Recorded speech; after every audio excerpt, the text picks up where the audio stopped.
Hi, നോമ്പിൻ്റെ ഭാഗമായിട്ട് നമുക്കിന്നൊരു ഫുഡ് ബോക്സ് കിട്ടിയേ. പിന്നെ നല്ല മുരിങ്ങക്കായും മുരിങ്ങയിടലയും കിട്ടിയിട്ടുണ്ട് കേട്ടോ. ഇവിടെയൊക്കെ നല്ല ഫ്രഷ് മുരിങ്ങക്കായും മുരിങ്ങയിടലയും കിട്ടും. നിങ്ങൾക്ക് കണ്ടാൽ തന്നെ മനസ്സിലാവും, നല്ല ഫ്രഷ് ആയിട്ടാണ്. ചേട്ടൻ്റെ ഒരു ഫ്രണ്ട് കൊടുത്തതെന്നാണ് പറഞ്ഞത്. അപ്പം നമുക്കിനി ഫുഡ് ബോക്സിൽ എന്തൊക്കെയാണെന്ന് നോക്കിയാലോ. മലബാർ ഗോൾഡിൻ്റെ വകയാണ് കേട്ടോ. നോമ്പിൻ്റെ ഭാഗമായിട്ട് ഇവർക്ക് കൊടുത്തതാണ്, ഇവർ ഓഫീസിൻ്റെ അവിടെ കൊടുത്തതാണ്.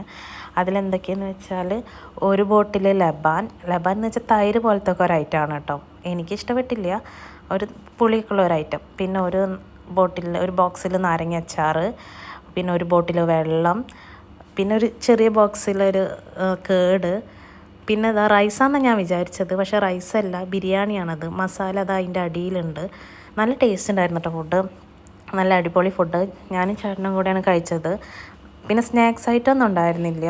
ഫ്രൂട്ട്സ്, ആ ബോക്സിൽ ഫ്രൂട്ട്സാണ്, കട്ട് ഫ്രൂട്ട്സ് ഞങ്ങൾ മോൾക്ക് കൊടുത്തു. ബിരിയാണി ഞങ്ങൾ ഷെയർ ചെയ്ത് കഴിച്ചു. കട്ട് ഫ്രൂട്ട്സ് ഇതാ മൂസമ്പി, തണ്ണിമത്തൻ, ഈത്തപ്പഴം അങ്ങനെയൊക്കെയാണേ.